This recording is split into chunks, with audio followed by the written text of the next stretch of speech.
आप लोगों तक मेरी आवाज़ पहुंच रही है।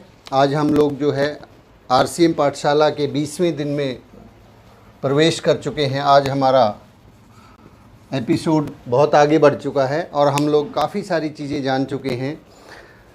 साथियों, इससे पहले कि हम लोग मीटिंग को शुरू करें, मैं अपना एक छोटा सा परिचय दे देता हूं। मेरा नाम सुनील कागसर है और मैं पेशे से एडवोकेट हूं। पिछले 20 साल से वकालत के प्रोफेशन में हूं और साथ साथ मेरी धर्मपत्नी अनीता जी आरसीएम बिज़नेस में कार्यरत हैं। वो आरसीएम बिज़नेस के स्टार पर्ल अचीवर हैं और हम लोग इस फैमिली बिज़नेस को मिलकर आगे बढ़ा रहे हैं। चलिए हम आज की बातचीत को शुरू करते हैं, आज की बातचीत को आगे बढ़ाते हैं। आज हम जिस विषय के ऊपर बात करने वाले हैं उस विषय को हम लक्ष्य से आगे बढ़ाएंगे। हमने बात की थी पिछले कुछ मीटिंग्स में लक्ष्य के ऊपर कि हमें एक लक्ष्य बनाना चाहिए। तो लक्ष्य इंसान के जीवन का सबसे ज़रूरी बिंदु है, इसलिए मैं थोड़ा सा इसके ऊपर कई बार बात करता रहता हूँ और बात इसके बारे में कंप्लीट जो है कभी भी नहीं हो पाती है, क्योंकि ये एक इतना बड़ा टॉपिक है। इसके बारे में बड़े बड़े ग्रंथ लिखे जा चुके हैं। लक्ष्य नामक की एक बुक है ब्रायन ट्रेसी की, और आप देखते हैं संतोष नायर एक बहुत बड़े ट्रेनर हैं, वो लक्ष्य के बारे में 2-2, 3-3 दिन की वर्कशॉप लगाते हैं। तो ज़िंदगी के अंदर उस बात को हमेशा ध्यान रखें कि जिसका जितना बड़ा गोल है उसका उतना बड़ा मोल है, वरना ज़िंदगी गोलमोल है, और गोलमोल है और फुटबॉल है तो बीसीजी कहते हैं कि फिर उसको कोई भी लात मारता रहता है। तो हम आज की बातचीत को आगे बढ़ाते हैं कि सक्सेस के लिए कहा जाता है, to success you must have a goal, you must have a goal. कामयाबी के लिए आपके पास एक लक्ष्य होना चाहिए। अब लक्ष्य की बात हमने काफ़ी सीख ली कि लक्ष्य होना चाहिए। लक्ष्य हमने बना भी लिया, आपने भी बना लिया कि मुझे जो है इस बिज़नेस में रॉयल्टी चाहिए, टेक्निकल चाहिए, मुझे स्टार रूबी बनना है, मुझे डायमंड बनना है, मुझे स्टार डायमंड बनना है। सारी चीज़ें आपने तय कर ली। और आपने बहुत बार देखा होगा कि बहुत से लोग ये तय कर लेते हैं कि मुझे ये वाला पिन चाहिए, मुझे ये वाली गाड़ी चाहिए, लेकिन फिर भी उसके बावजूद भी वो मिलती क्यों नहीं है? क्या ऐसा कारण रहता है?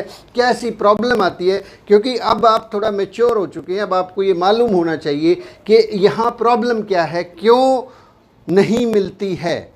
चलिए उसके बारे में बात करते हैं और वो कैसे मिलेगी। लक्ष्य और इच्छा दो बातें होती हैं। पहले तो इस बात में फ़र्क कर लीजिए, इच्छा में और लक्ष्य के अंदर बहुत बड़ा फ़र्क होता है, ज़मीन और आसमान का फ़र्क होता है। इच्छा तो यदि आप राह में बैठे हुए एक व्यक्ति जो भीख मांग के अपना गुजारा कर रहा है, अगर उससे आप मर्सिडीज़ गाड़ी रोक के वहाँ पे खड़े होके उससे पूछेंगे कि भाई तेरे को गाड़ी चाहिए क्या, तो इच्छा तो उसकी भी है, बोलेगा हाँ ठीक है मिल जाए, अच्छी बात है। इच्छा से कुछ नहीं होने वाला। हमारी बहुत सारी इच्छाएं होती हैं, हम दिन में सैकड़ों चीज़ों की इच्छा करते हैं, लेकिन इच्छाएं पूरी नहीं होती। इच्छाएं जब पूरी होती हैं, जब वो लक्ष्य बन जाती हैं, और लक्ष्य उनको कहते हैं जिनको याद करने मात्र से, जिनको सुमरन मात्र से जो है हमारे रोंगटे खड़े हो जाएं, हमारे बदन के अंदर सिहरन दौड़ जाए। अगर ऐसा कोई ड्रीम आपके पास है, ऐसा कोई लक्ष्य आपके पास है, तो वही लक्ष्य पूरा होता है। कहते हैं कि लक्ष्य वो होता है जो आपको रोज़ाना सुबह उठने के लिए, काम करने के लिए प्रेरित करे। यदि सुबह उठने के लिए कोई कारण नहीं मिल रहा है ना, तो सारी की सारी जो हमारी भावनाएं हैं, वो इच्छाएं हैं, वो लक्ष्य नहीं है। तो ये फ़र्क को आप लोग जो है अलग अलग कर लें कि लक्ष्य क्या होता है और इच्छा क्या होती है। लक्ष्य के ऊपर कभी न कभी मैं चाहूँगा कि किसी दिन जैसे ही लॉकडाउन खुलेगा, इसके ऊपर पूरे दिन की एक फुल डे वर्कशॉप हो, क्योंकि ये अगर हमें तय करना आ गया, इसके ऊपर हमने काम करना सीख लिया, तो दुनिया की कोई भी चीज़ मुश्किल नहीं है। क्योंकि नेल्सन मंडेला एक बात कहते हैं कि हर काम तब तक असंभव लगता है जब तक कोई इसे कर नहीं लेता है। हर काम तब तक असंभव लगता है जब तक कोई इसे कर नहीं लेता है। इस बात के बहुत सारे उदाहरण हैं कि एक बार एक व्यक्ति ने अगर कोई रिकॉर्ड बना दिया तो उसको तोड़ने वाले बहुत हो जाते हैं। एक बार आपने अपनी गली में, अपनी कॉलोनी में, अपने मोहल्ले के अंदर, अपने गांव, अपने शहर के अंदर यदि टेक्निकल अचीवर बन के दिखा दिया तो आपके अड़ोस पड़ोस में, आपके दोस्तों में, रिश्तेदारों में, आपके कॉलोनी में, आपके स्टेट के अंदर बहुत से लोग टेक्निकल अचीवर बन के दिखा देंगे। लेकिन ज़रूरत क्या है, एक आदमी आगे बढ़े, आगे चले, लोग पीछे चलने को तैयार हैं। तो हम बात करते हैं कि इस लक्ष्य के ऊपर किस प्रकार हम लोग आगे बढ़ेंगे, लक्ष्य के लिए कौन से ऐसे काम हमें ज़रूरी होंगे जिन कामों को हम करें और हमें सफलता मिले। चलिए, to success you must have a goal. लेकिन गोल से भी बात नहीं बनती, गोल से एक कदम आगे हमें जाना होगा। सक्सेस के लिए दो ज़रूरी चीज़ें मैं आपसे शेयर करूंगा कि आपको कामयाबी कब मिलेगी। आपको कामयाबी मिलेगी जब आपके पास विज़न होगा। विज़न को हिंदी में दूरदृष्टि भी कहते हैं, दूरदृष्टि। और दूसरी चीज़, आपको डोंट लिसन टू नाइव्स।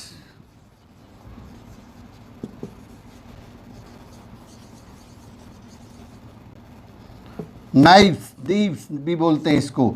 ना नेगेटिव लोगों को सुनना बंद कर दो, नेगेटिव लोगों को सुनना बंद करें।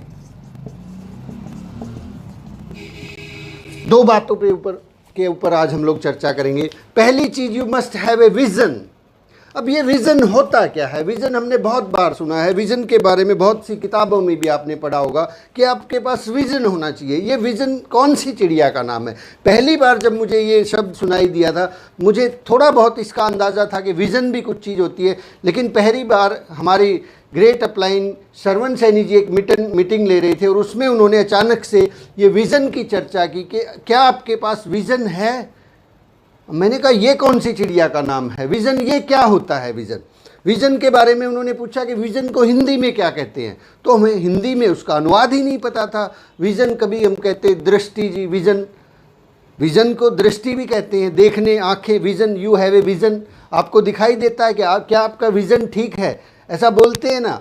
तो मैंने कहा जी देखना आप, मेरा विज़न ठीक है, 6x6 का विज़न है मेरा। तो बोले मैं उस विज़न की बात नहीं कर रहा, मैं उस विज़न की बात कर रहा हूँ जिसके बारे में डॉक्टर एपीजे अब्दुल कलाम आज़ाद बात करते हैं। डॉक्टर एपीजे अब्दुल कलाम आज़ाद ने कहा था कि सन 2020 में भारत जो है विश्व की महाशक्ति बन जाएगा, 2020, और हम उस तरफ बढ़ रहे हैं, वो समय आ चुका है। ये होता है विज़न। ये बात उन्होंने 20 साल पहले बोली थी। 20 साल पहले एक व्यक्ति को ये आभास हो गया था कि भारत आने वाले समय में महागुरु बनेगा, विश्व गुरु बनेगा, पूरा विश्व में इसका डंका बजेगा। ये बात तब उन्होंने बोली थी जब इस बात की कहीं कुछ भी संभावनाएं नज़र नहीं आती थी। यानी कि विज़न का मतलब है उन चीज़ों को देख लेना जो भविष्य में घटनाएं घटने वाली हैं, भविष्य में क्या होने वाला है। यदि आप ऐसा आभास कर पाएँ तो उसको बोलते हैं विज़न, और इसको बोलते हैं विजनरी पर्सन। विज़न के बारे में अगर हम थोड़ा सा बात करें, जब RCM बिजनेस शुरू हुआ था तब रवि ओपी शर्मा जी को जानते हैं? रवि ओपी शर्मा जी के father OP Sharma ji, Ravi OP Sharma ji, वो पूरा नाम अपने फादर का नाम साथ में लगाते हैं। ओपी शर्मा जी ने जब इस बिज़नेस को ज्वाइन किया था तब उनके दिमाग में क्या केवल यही था कि उन्हें पैंट शर्ट का कपड़ा बेचना है? क्योंकि कंपनी तो कपड़े की थी ना, फैशन शूटिंग कपड़ा बनाती थी। अगर उनको केवल यही सोच के काम करना होता कि यहाँ पे कपड़ा बेचना है तो शायद वो इस काम को कभी नहीं करते, क्योंकि वो एक फर्स्ट क्लास गजेटेड ऑफिसर थे, लाल बत्ती की गाड़ी उनके पास थी। लेकिन उनके पास एक विज़न था, एक दूरदृष्टि थी कि साहब ये कहानी कपड़े की नहीं है, ये कहानी बहुत बड़ी है, ये बहुत आगे तक जाने वाली है। उन्होंने RCM की शुरुआत में ही इस बात को कह दिया था कि RCM के अंदर FMCG के प्रोडक्ट्स भी आएंगे। इसको बोलते हैं विज़न। और वो आए, न केवल FMCG के प्रोडक्ट्स आए, आज हमारे पास गुड डॉट, न्यूट्रीचार्ज, हरित संजीवनी और न जाने कितनी सारी कंपनियां लाइन लगा के खड़ी हैं। इसको बोलते हैं विज़न। जिन लोगों के पास, तो जब उन्होंने इस बिज़नेस को शुरू किया था विज़न था कि इस बिज़नेस के अंदर, मुकेश कोठारी जी के पास विज़न था कि इस बिज़नेस में रॉयल्टी आ सकती है, इस बिज़नेस में इनकम आ सकती है, इस बिज़नेस से 1 करोड़ रुपया कमाया जा सकता है, 1400-1500 रुपये की किट खरीद के एक आदमी करोड़पति बन सकता है। यदि ऐसी फीलिंग उनके अंदर ना आती तो वो कभी भी काम ना कर पाते। मेरे दोस्त, यदि आपने भी आरसीएम बिज़नेस को ज्वाइन कर लिया है और आपके पास आरसीएम के बारे में विज़न मजबूत है कि आरसीएम जो है, आज ये नमक मिर्च हल्दी कपड़ा सर्फ शैम्पू आप जो खरीदते हैं, केवल मात्र यहाँ तक सीमित नहीं रहने वाली। इसके साथ में आने वाले समय में जब बीसी छाबड़ा जी बहुत इस बात पे फोकस कर रहे हैं कि 1 करोड़ लोगों के घरों में अपनी दुकान होनी चाहिए, उस वक्त क्या तस्वीर होगी, क्या आपने उसकी कल्पना की है? यदि आप उसकी कल्पना कर रहे हैं और आपको ऐसा लगता है कि यस ये तो होकर रहेगा, तो मैं कहता हूँ कि आपके पास विजन है, आपके पास दूरदृष्टि है।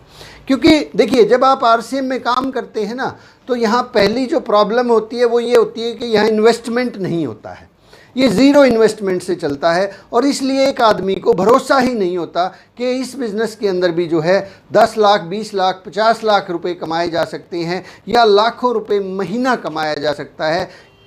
इस चीज़ की अहमियत या इस चीज़ की जो हमारा मन है वो इस बात को मानने से इनकार कर देता है, क्योंकि इस मन ने तो केवल एक ही बात सुनी है कि भैया पैसा कमाने के 2 ही तरीके हैं, या तो नौकरी करो या फिर बिजनेस करो। और बिजनेस अगर करोगे तो वहाँ पे 5, 10, 20, 50 लाख रुपए पहले इन्वेस्ट करना पड़ेगा, फिर वेट करना पड़ेगा, काम करना पड़ेगा, तब पैसा आएगा। अदरवाइज़ बिना इन्वेस्टमेंट के, बिना पैसे के, बिना काम करके पैसा नहीं आता। लेकिन आरसीएम में बहुत अलग बात होती है। आरसीएम में आपसे बोला जाता है, जब आपने ज्वाइन किया होगा 20 दिन पहले, महीना 2 महीना 6 महीना पहले, कि सर आपको इसमें इन्वेस्टमेंट नहीं करना है। तो ये बात जो है आपने तो सुन लिया, आपको अच्छा लगा, इन्वेस्टमेंट नहीं करना है, आपने इसके अंदर फॉर्म भर दिया, लेकिन अभी तक आपने काम क्यों नहीं शुरू किया है? क्योंकि आपका जो सबकॉन्शियस माइंड है, जो दिमाग है, जिसने भी नहीं किया है, उनका जो सबकॉन्शियस माइंड है, जो दिमाग है, जिसको बोलते हैं आत्मा, अंदर जो बैठा हुआ है, जो अंदर से बात निकलती है, वो कहता नहीं, ऐसे थोड़ा ही बिजनेस होता है, ये तो बेवकूफ़ बनाने के धंधे हैं, ऐसे थोड़ा ही बिजनेस होता है। बिजनेस में तो 20 लाख रुपए लगाने पड़ते हैं, कहीं दुकान किराए पे लेनी पड़ेगी, मॉल लेनी पड़ेगी या कोई फैक्ट्री लगानी पड़ेगी, तब तो 1-2 लाख रुपए आ सकता है। ये तो लॉटरी सिस्टम है, चलो भर देते हैं फार्म। क्या है, आपका दिमाग क्या कहता है कि ये तो लॉटरी सिस्टम हो सकता है। आप नहीं कह रहे, आपने तो मान लिया, धक्के से हजम कर लिया कि हाँ ठीक है, मैं भर देता हूँ फार्म, कुछ लोगों को ज्वाइन करा देता हूँ। और कुछ लोगों को ज्वाइन कराते ही, क्योंकि सबकॉन्शियस माइंड में, दिमाग में ये फीड है कि ये बिजनेस नहीं है, इसलिए वो 2-4 लोगों को ज्वाइन कराने के बाद वेट करता है कि अब ये काम कर देंगे और मैं जो है रॉयल्टी अचीवर बन जाऊँगा। और ऐसा होता नहीं है। क्यों ऐसी घटना घटी? क्योंकि हमारे दिमाग में विज़न नहीं पैदा हो पाया। हमने अभी तक इस बिज़नेस के अंदर क्या हो सकता है उस बारे में सोचा नहीं है। तो आप इस विज़न को देखें कि आरसीएम बिज़नेस यदि एक प्रोडक्ट से शुरू होकर आज 700-800 और शायद अगर सभी प्रोडक्ट्स की अगर हम गणना करेंगे, एक एक पीस की गणना करेंगे, तो हज़ारों प्रोडक्ट हो चुके हैं। गुड मॉर्निंग से लेके गुड नाइट तक के प्रोडक्ट आ चुके हैं, हेल्थ से लेके हरित संजीवनी खेती बाड़ी के प्रोडक्ट आ चुके हैं, कपड़ों के प्रोडक्ट, अभी प्रेस्टीज वाले लाइन लगा देंगे प्रोडक्ट्स की, और इलेक्ट्रॉनिक्स के प्रोडक्ट्स की। और एनिवर्सरी के अंदर कह रहे हैं कि 50 से ज़्यादा नए प्रोडक्ट्स लॉन्च होने वाले हैं। हमारे पास ओमेगा जो है बहुत बड़ा प्रोडक्ट है, हमारे पास गामा ओराइजनोल इतना तूफ़ानी प्रोडक्ट है कि मुझे तो कभी कभी ऐसा लगता है कि अकेला गामा ओराइजनोल का बिज़नेस एक तरफ और बाकी सारे प्रोडक्ट्स का बिज़नेस एक तरफ, ये इतना बड़ा ख़तरनाक प्रोडक्ट हो सकता। ऐसी ऐसी चीज़ें आई ना, लेकिन बहुत से लोगों ने इसका इंतज़ार नहीं किया। जिस दिन मैंने इस बिज़नेस का फॉर्म साइन किया था 2013 में, हमारी फैमिली ने इस बिज़नेस को ज्वाइन किया, उसी दिन मुझे मालूम है कई हज़ार लोगों ने साइन किया था, कई हज़ार, शायद 20,000 30,000 लोगों ने साइन किया था। लेकिन विज़न ना होने की वजह से वो लोग छोड़ के चले गए। बहुत से, सब लोग टेक्निकल अचीवर पर्ल और स्टार पर्ल नहीं बन पाए, क्योंकि उनके पास विज़न नहीं था।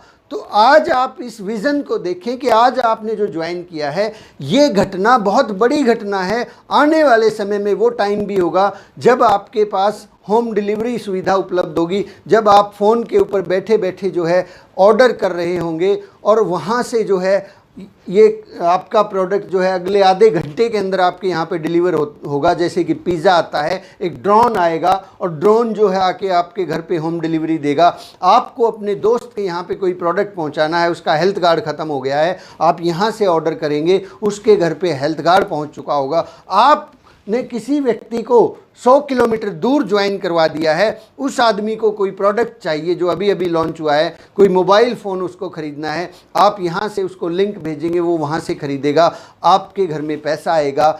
इतनी सारी घटनाएं घटने वाली हैं और ये घटेंगी सर।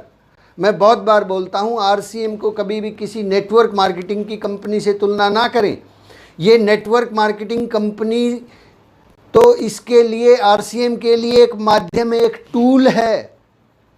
RCM का जो मकसद है, RCM का जो जुनून है, RCM के पास जो प्रोडक्ट की रेंज है, RCM जिस तरीके से काम करता है, 10 रुपये की भुजिया भी लेके आता है, 5 रुपये का पेन भी लेके आता है, 1 रुपये का शैम्पू भी लेके आता है, 1 रुपये का शैम्पू का पाउच का भी बिल कटता है, RCM का थैला भी आता है, RCM की किताबें भी आती हैं। ये सारी घटनाएं एक ही तरफ इशारा कर रही हैं और वो इशारा है RCM दुनिया का सबसे बड़ा ऑनलाइन स्टोर बनने वाला है।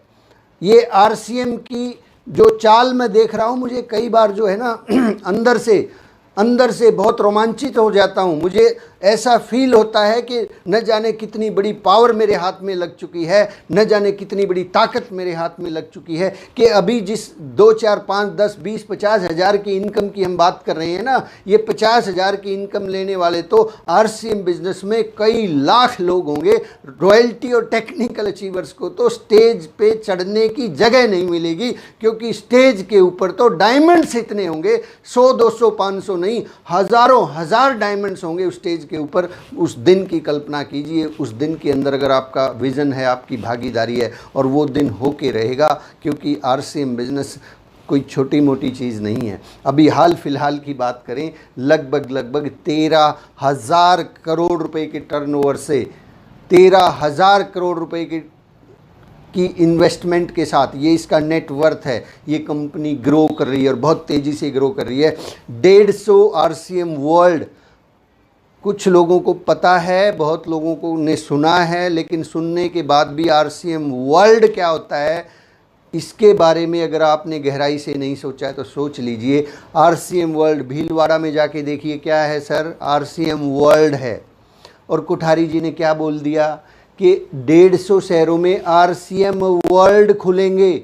RCM पिकअप सेंटर नहीं बोले उन्होंने, ध्यान दीजिए मेरे शब्दों पे, RCM पिकअप सेंटर्स नहीं बोले, RCM वर्ल्ड बोले हैं। RCM वर्ल्ड का मतलब होता है जैसा सेटअप भीलवाड़ा में है वैसा सेटअप 150 शहरों में बनाएंगे।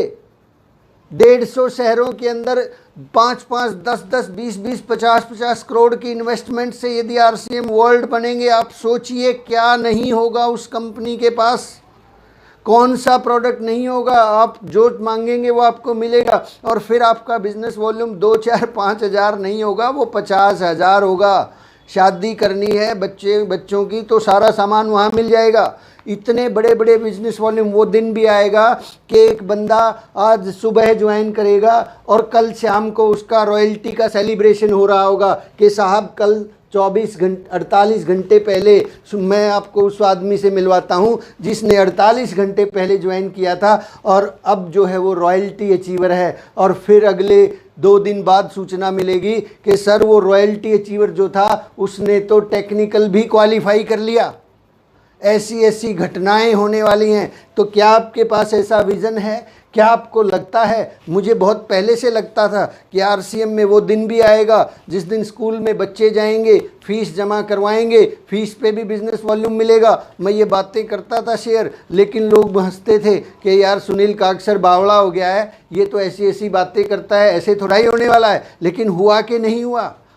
अभी विट्टी इंटरनेशनल स्कूल के साथ आरसीएम का टाई अप हो चुका है। कभी सोचा था आपने? लेकिन जिसने सोचा था वो खड़े हैं, जिसने नहीं सोचा था वो भाग गए हैं। तो you must have a vision, दूरदृष्टि कि आने वाले 2 साल बाद का जीवन, 5 साल बाद का जीवन, 10 साल, 20 साल, 50 साल बाद का जो जीवन है वो कैसा होने वाला है, उसकी कल्पना करें। उसकी कल्पना करेंगे तो आप इस बिज़नेस में आगे बढ़ेंगे, क्योंकि उसकी कल्पना करने के बाद दूसरी घटना घटेगी। वो घटना घटेगी, आपको काम करना पड़ेगा। आप काम करेंगे, आप अपना ग्रुप बड़ा करेंगे, आप अपने ग्रुप का साइज़ बढ़ाएंगे, क्योंकि आपको फ़ायदा आरसीएम के बड़ा होने से नहीं मिलने वाला है। आपको फ़ायदा तब मिलने वाला है जब आपका खुद का टीम बड़ा होगा। अगले 2 साल के अंदर अंदर, मैं बहुत बार इस बात को रिपीट करता हूँ, ये नेक्स्ट जो 2 ईयर्स हैं, 2020 ऑलमोस्ट जो है आधा बचा है, 21 और 22, इन 2 सालों के अंदर अंदर यदि आपने अपनी टीम मजबूत तैयार कर ली,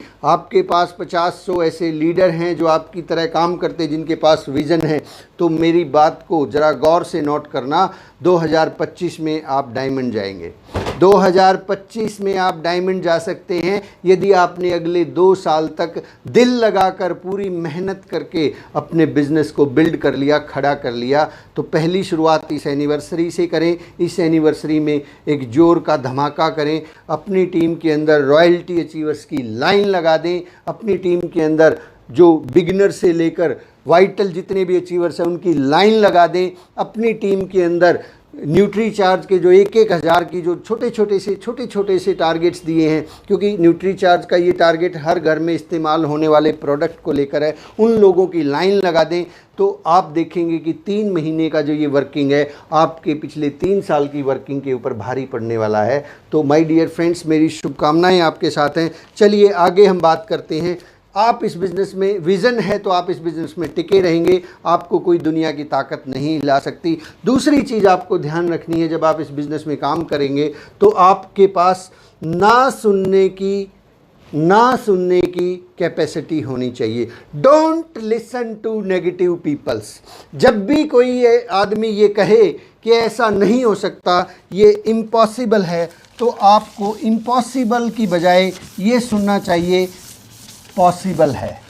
ना जो है हमेशा लोग कह रहे हैं कि नहीं होगा, आप सुने कि होगा, नहीं होगा को लिसन करें, होगा। जब भी कोई व्यक्ति मना करे, जब भी कोई कहे कि नहीं होगा, तो आपको क्या सुनना चाहिए? होगा। ये क्या कह रहा है? होगा। कोई आदमी ये कहता है कि आरसीएम तो चलेगा पर तेरा नहीं चलेगा, डायमंड तो बनेंगे पर तू नहीं बनेगा, तो ये ना सुने, ये सुने कि आरसीएम तो चलेगा और तेरा ही चलेगा, डायमंड तो बनेंगे और तू ही बनेगा। बस शब्दों को घुमा दे, दिमाग को कमांड दे, क्योंकि ये होकर रहेगा। लोगों ने तो तब भी मना किया था जब आरसीएम बिजनेस के अंदर केवल कोट पैंट का कपड़ा आया था कि नहीं चलेगा। आरसीएम क्या रुक गया? 1 साल चल के बंद हो जाएगा, लोगों ने कहा था। क्या बंद हो गया? 2 साल के बाद कहा था कि अब तो पैसे आ गए हैं, कंपनी भाग जाएगी, नहीं भागी। 5 साल बाद भी लोगों ने कहा था अब तो बहुत हो गया, अब तो बस जाने ही वाली है। जिनको जुड़ना था वो जुड़ गए, फ़ायदा जिनको उठाना था उन्होंने उठा लिया। उसके बाद भी लोग ज्वाइन हुए, रॉयल्टी अचीवर बने, टेक्निकल अचीवर बने। फिर 2011-12 के आसपास एक बहुत बड़ी घटना घटी, एक विपत्ति आरसीएम पे आ गई थी। सरकारों के साथ पॉलिटिकल डिफरेंस जो है, लीगल एंटिटी ना होने के कारण, कानून नहीं था भारत के अंदर। उसके बाद इतना बड़ा चैलेंज आया, लोगों ने कहा अब तो बंद हो गया, अब तो कुछ नहीं हो सकता। क्या बंद हो गया? नहीं हुआ। जो लोग ऐसा सोचते थे कि बंद हो जाएगा, भाग जाएगी, वो खुद भाग गए। आरसीएम तो आज भी खड़ा है। उसके बाद सन 2013 में जब मैंने भी ज्वाइन किया, लोगों ने कहा तू अब आया है, हमने तो इसको 10 साल पहले करके देख लिया था, कुछ नहीं आने वाला, यहाँ तो केवल बड़े ऊपर वाले लोगों को पैसा आता है। मुझे पैसा आया कि नहीं आया, रॉयल्टी अचीवर्स बने कि नहीं बने, और आज जो आदमी ज्वाइन होगा मैं गारंटी देता हूँ वो भी रॉयल्टी अचीवर बनेगा। न केवल रॉयल्टी अचीवर बनेगा, इस बिज़नेस का डायमंड बनेगा। और मैं आगे की घटना बता देता हूँ, वो दिन भी आएगा 20 साल बाद, 2040 के अंदर भी एक डिस्ट्रीब्यूटर आपकी डाउनलाइन में कहीं ना कहीं ज्वाइन होगा और वो भी डायमंड जाएगा। और वो दिन भी आएगा 2050 2050 के अंदर, 2090 के अंदर, 3000 के अंदर भी एक आदमी ज्वाइन होगा और वो भी इस बिज़नेस के अंदर डायमंड जाएगा। माय डियर फ्रेंड्स, लोग तो मना करेंगे और कर रहे हैं, तभी तो हमारे पास अपॉर्चुनिटी है। मैंने कल भी बात की थी कि अगर सन 2001, 2, 4, 5 में सभी लोग जुड़ गए होते, सभी ने RCM ज्वाइन कर लिया होता, तो हम क्या करते भाई? उन लोगों को भी तो समझाने वाला कोई तो होना चाहिए। तो ये चिंता ना करें कि सब लोग अमीर हो जाएंगे, सब लोग गाड़ियाँ ले लेंगे, तो फिर ट्रक कौन चलाएगा? बहुत से लोग हैं जिनको ट्रक ही चलाना है, वो चलाते ही रहेंगे क्योंकि उनको ट्रक चलाना ही अच्छा लगता है। उनकी चिंता ना करें, आप अपना काम करें, अपने काम पर ध्यान दें, अपने विज़न को देखें। लोग जब भी ना कहें, उस ना को हाँ में बदल दें। दिमाग तक पहुंचने से पहले अंतर्मन जो है, अवचेतन मन जो है, उस तक पहुंचने से पहले ये इस दिमाग को बोले कि इसको प्रोसेस कर, इस ना को हाँ में बदल। जैसे जैसे ये ना हाँ में बदलती चली जाएगी, आप जो है इस बिज़नेस में मजबूती से आगे बढ़ते चले जाएंगे। तो माय डियर फ्रेंड्स, आज की बातचीत को हम यहीं विराम देते हैं। हम सब मिलकर आगे बढ़ रहे हैं, सब लोगों के पास विज़न है, आपके पास भी विज़न है, दूरदृष्टि है। उससे देखिए इस बिज़नेस को, उससे जांचिए, परखिए। अभी वो दिन बाकी है मेरे दोस्त, जब ये बिज़नेस बड़ा होगा। अभी तो ये बच्चा है, इस बच्चे ने अंगड़ाई ली है, अभी तो इसके थोड़े थोड़े पर निकले हैं, अभी तो ये बड़ा होगा, बड़ा होने के बाद परिपक्व होगा। जब ऐसा होगा तो कैसा होगा, उस घटना को याद कीजिए। कभी थकान मन में आए, कभी चिंता मन में आए कि क्या होगा, अपने उस विज़न को याद कीजिए कि आपने इस बिज़नेस को क्यों ज्वाइन किया था। उस व्यक्ति को देखिए जो स्टेज से खड़ा होकर दहाड़ रहा है कि मैं इस बिज़नेस के अंदर स्टार रूबी हूँ। वहाँ उस घटना को महसूस कीजिए कि एक दिन ये माइक मेरे भी हाथ में होगा, मैं भी वहाँ पे अपनी फैमिली के साथ खड़ा हूँगा, मेरे पेरेंट्स मेरे सामने बैठे होंगे, मेरे दोस्त मेरे सामने बैठे होंगे, मेरी टीम मेरे सामने बैठी होगी, और हिंदुस्तान की उस बहुत बड़ी स्टेज से मैं भी माइक लेके दहाड़ रहा हूँगा कि मैंने भी इस बिज़नेस को जब शुरू किया था, तब लोगों ने, एक ने नहीं, सैकड़ों हज़ारों लोगों ने मना किया था, कहा था कि चले तो गा लेकिन तेरा नहीं चलेगा, करे तो गा RCM कमाल लेकिन तुझसे नहीं होगा। लेकिन मैंने लगातार एक विज़न के साथ, एक दूरदृष्टि के साथ उनकी ना को हाँ में मैं बदलता रहा, मैं चलता रहा, मैं गिरा 100 बार लेकिन हर बार उठता रहा, उठकर फिर से चलता रहा, फिर से गिरता रहा, फिर से चलता रहा, और गिरते उठते मैं इस मंजिल तक पहुंच गया। और आज मैं आप लोगों के सामने खड़ा होके अनाउंस करता हूं कि मेरा नाम ये है, मेरा नाम ये है, मेरा नाम ये है। आप में से कोई आदमी होगा, आप जैसा ही कोई आदमी होगा जो वहाँ से उस स्टेज से खड़ा होकर कहेगा कि मैं आज इस बिज़नेस का स्टार रूबी हूँ और अब मैं अगले साल डायमंड बन के दिखाऊंगा। उस विज़न को ध्यान में रखिए, उस कल्पना को कीजिए कि वो स्टेज के ऊपर लोग गड़गड़ाहट, तालियों की गड़गड़ाहट बजेगी, लोग खड़े होकर नाचेंगे, सेल्फी ले रहे होंगे आपके साथ में, आपकी फ़ोटो ले रहे होंगे, हज़ारों हज़ार लोग उस स्टेडियम में होंगे, लाखों लोग यूट्यूब से लाइव देख रहे होंगे, करोड़ों लोगों तक ये बिज़नेस पहुंच चुका होगा। उस दिन की कल्पना कीजिए। वो दिन आपकी ज़िंदगी के अंदर आएगा और 100% आएगा। मैं आपके साथ हूँ, RCM आपके साथ है, पूरी कायनात आपके साथ है। आज की बातचीत को यहीं विराम देते हैं। Thank you very much. जय RCM। चैनल को लाइक कीजिए, शेयर कीजिए, सब्सक्राइब कीजिए। इस आंधी को, इस तूफ़ान को, इस क्रांति को फैलने दीजिए, इस तूफ़ान को अपना काम करने दीजिए। Thank you very much. जय RCM।